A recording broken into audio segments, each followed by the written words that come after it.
Rigiji awasalimie. Bas Rigiji. Chepalugu amjambo. Chamge. Hapa ndio Chepalungu. Mimi nasikianga sifa yenu. Munaleta kelele kidogo kidogo, lakini siku ya kura pale munapiga yote kwa William Ruto. Na mimi napenda nyinyi, unajua nyinyi na mimi damu yetu ni ile ya kuchemuka haraka. Siko namna hiyo. Mumefurahi kuona kiongozi wetu. Tumemsindikisha hapa nyumbani sasa mambo ya kazi.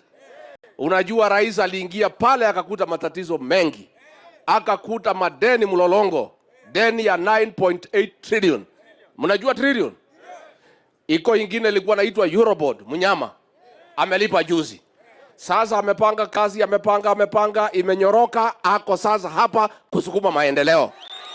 Asukume mambo ya barabara, asukume mambo ya maji na kila kitu. Hata nyinyi lazima muonje, si ndio? Kwani mlikuwa mnapiga kura tu bure?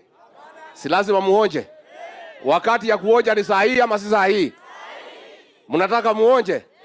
So sisi tumekuja hapa na rais, tulikuwa Kericho na sasa ni kazi ambayo inaendelea, na mimi nikiwa pale na timu yetu ni kumsaidia, kumkinga, kumulinda na yeye atuongoze akiwa mbele. Si tu tuendelee namna hiyo. Mimi niko pale, mlinipigia kura mkimpigia, si ndio? Na mimi nataka niseme asante. Mnajua mimi nilikuwa kwa kona mbaya. Ile watu walikuwa wamenisukuma vibaya. Si walikuwa wamenisukuma? Mkaniokoa. Mimi nataka niseme asante. Na kwa hivyo mimi niko kazi. Na kazi yangu ni rahisi. Ni kumlinda na kumkinga huyu rais wa Jamhuri ya Kenya. Na ndio mnaona akienda ng'ambo ananiwachia Kenya. Mimi kakisema ngo naweka chini. Si ndio? Mimi nangoja anafanya kazi ya kirudi na mulaki pale kwa kiwanja ya ndege na mrudishia Kenya yake anaendelea. Kwa hivyo mimi niko kazi na rais, mimi nitarudi hapa. Unajua huyu ni rais wa Jamhuri ya Kenya. Tuna mambo ingine yetu ile kidogo kidogo ya nyumbani. Hiyo si maneno ya mchana, hiyo nataka jioni jio. Mnataka nirudi tuongee? Ndio mimi nikuja nisikize wazee, nisikie nyinyi, mambo yote nimpelekee rais wetu.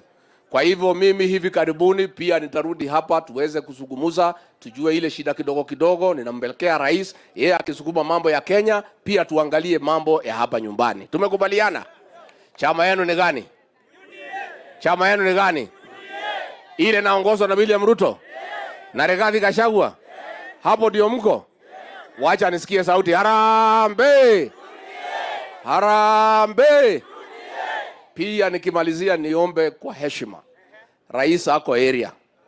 Huyu ni rais wa Jamhuri yake na ni kiongozi na ni mzee wetu. Kama iko maneno kidogo kidogo ya nyumbani, mnangoja rais akiondoka, mnatatua ile ya nyumbani. Sina kuanga namna hiyo. Kwa sababu nilisikia iko maneno kidogo kidogo ya nyumbani.